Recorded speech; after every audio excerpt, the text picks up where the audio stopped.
नमस्कार, पार्वेताई रेसिपीमध्ये तुमचं सर्वांचं खूप खूप स्वागत। तर आज मी चुक्याची भाजी बनवणार आहे।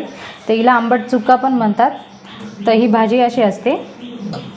तर ह्या भाजीसाठी मी अर्धी वाटी चणा डाळ भिजून घेतलेली 1 तासापूर्वी, थोडेसे शेंगदाणे घेतलेले आणि भाजीला घट्टपणा येण्यासाठी थोडंसं चण्याचं पीठ वापरणार आहे आणि थोडंसं तुरीचं डाळीचं घट्ट वरण पण वापरणार आहे, कारण भाजी खूप छान होते त्याने ह्या चवीने।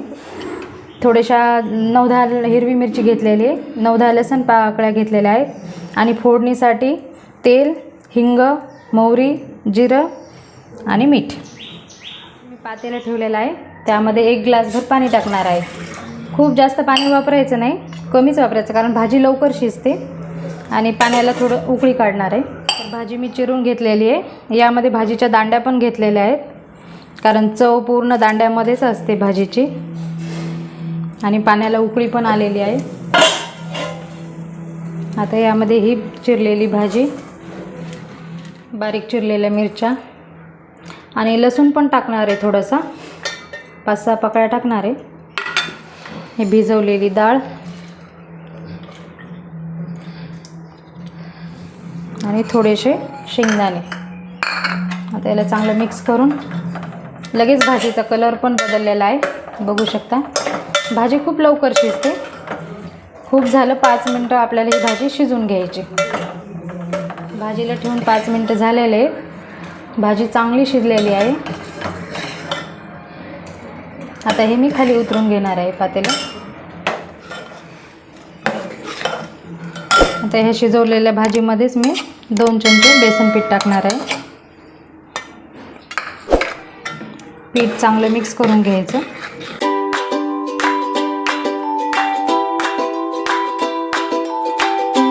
तर गॅसवर कढई ठेवलेली आहे मी फोडणीसाठी।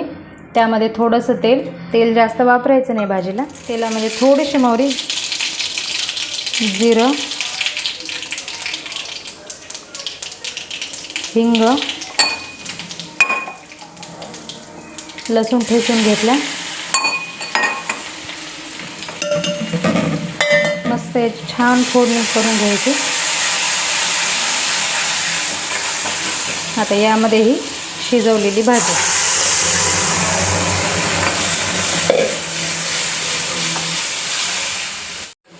आणि ही शिजवलेली तुरीची डाळ थोडीशी टाकणार आहे।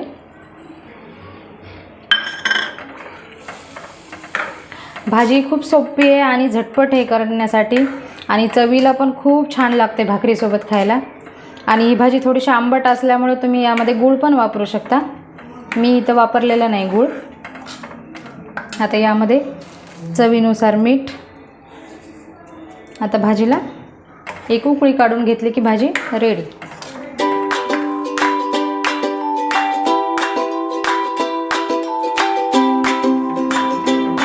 भाजी झालेली आहे, मी आता खाली उतरून घेणार आहे। यावर तुम्ही परत फोडणी करू शकता जिरं मोहऱ्याची आणि लाल तिखट पण वापरू शकता नंतर फोडणीला, मस्त झणझणीत पाहिजे असली तर भाजी झालेली आहे।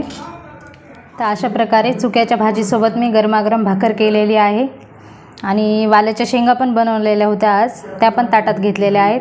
खोबऱ्याचं वरण, भात आणि कद्दूचा पराठा, ह्याचा व्हिडिओ मी टाकलेला आहे, तुम्ही बघू शकता। आज मुलांना डब्यासाठी मी कद्दूचे पराठे बनवले होते। तर माझा व्हिडिओ कसा वाटला नक्की सांगा। चॅनलवरती नवीन असाल तर चॅनलला सबस्क्राईब करा, लाईक करा, शेअर करा।